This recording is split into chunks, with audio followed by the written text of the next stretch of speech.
कहते हैं कि एक विचार इंसान की जिंदगी बदल सकता है।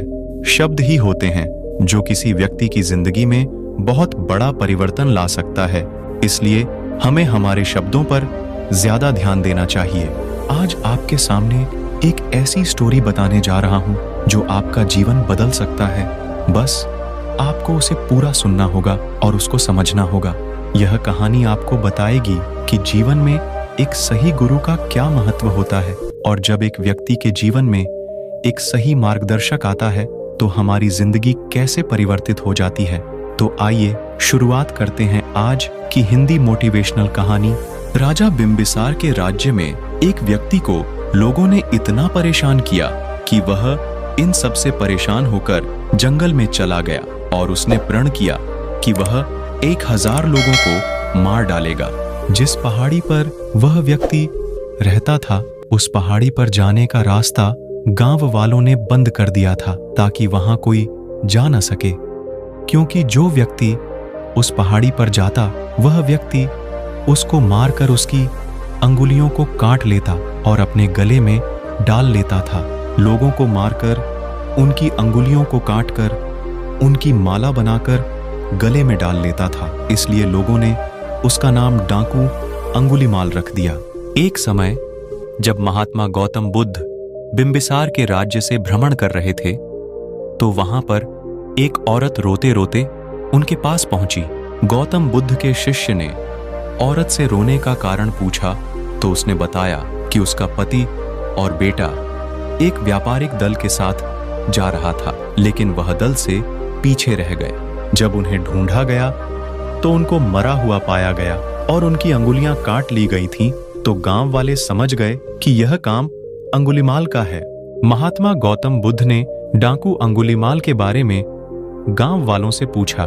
तब उन्हें पता चला कि जिस पहाड़ी पर वह रहता है वहां से कोई नहीं जाता और जो जाता है उसे वह मारकर अंगुली की माला बना लेता है। महात्मा बुद्ध डाकू अंगुलीमाल से मिलने उस पहाड़ी पर जाने लगते हैं तो उनका शिष्य और गांव वाले उन्हें रोकने लगते हैं।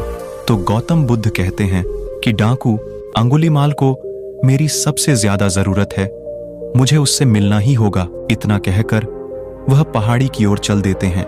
महात्मा गौतम बुद्ध अकेले ही डाकू अंगुलीमाल से मिलने चल देते हैं।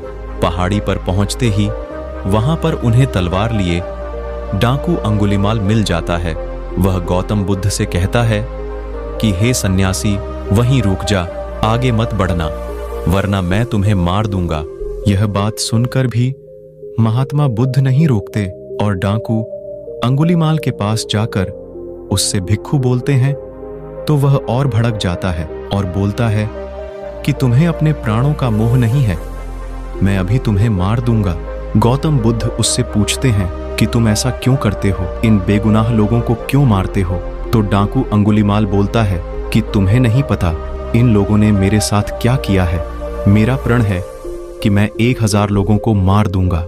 गौतम बुद्ध उससे बोलते हैं कि तुम इस पेड़ की एक टहनी काटो। तो वह पेड़ की टहनी को काट देता है और गौतम बुद्ध की तरफ देखता है। फिर महात्मा बुद्ध बोलते हैं कि अब इस टहनी को वापस इस पेड़ से जोड़ दो और वैसा ही कर दो जैसा यह पहले था। तो डाकू अंगुलीमाल कहता है कि पागल हो क्या, सन्यासी ऐसा थोड़े ही हो सकता है। गौतम बुद्ध डाकू अंगुलीमाल से कहते हैं कि काटना बहुत सरल है, जोड़ना बहुत मुश्किल होता है। तूने 9x9 को काट दिया, अब एक को जोड़ के बता, क्या ऐसा कर सकते हो। गौतम बुद्ध उससे कहते हैं कि जब तुम इसे लगा नहीं सकते तो तुम्हें इसे काटने का भी अधिकार नहीं है। इसी तरह जिन लोगों को तुमने मारा है क्या तुम उन्हें वापस जिंदा कर सकते हो। डाकू अंगुलीमाल सर झुकाकर निरुत्तर खड़ा रहता है। अब उसे समझ आ गया था कि वह क्या कर रहा था और वह गौतम बुद्ध के पैरों में गिर जाता है। वह कहता है कि मैंने ये क्या कर दिया, मुझे मेरे कर्मों से अवगत कराने वाले प्रभु आप कौन हो। तो महात्मा बोलते हैं मैं हूं गौतम बुद्ध। महात्मा गौतम बुद्ध उससे बोलते हैं कि मेरी शरण में आ जाओ। डाकू अंगुलीमाल गौतम बुद्ध के पीछे पीछे बुद्धम शरणम गच्छामि कहते कहते चलने लगता है और वह सन्यासी बन जाता है।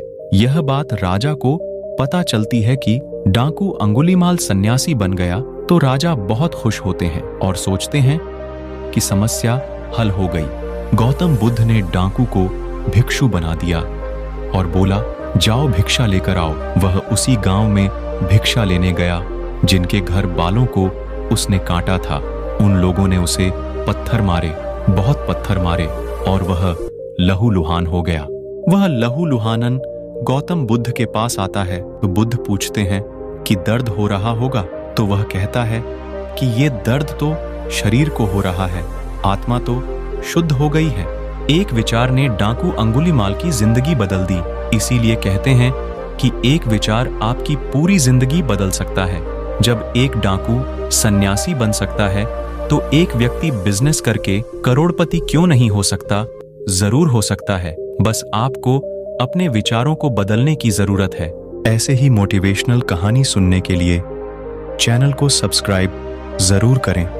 मिलते हैं अगले वीडियो में।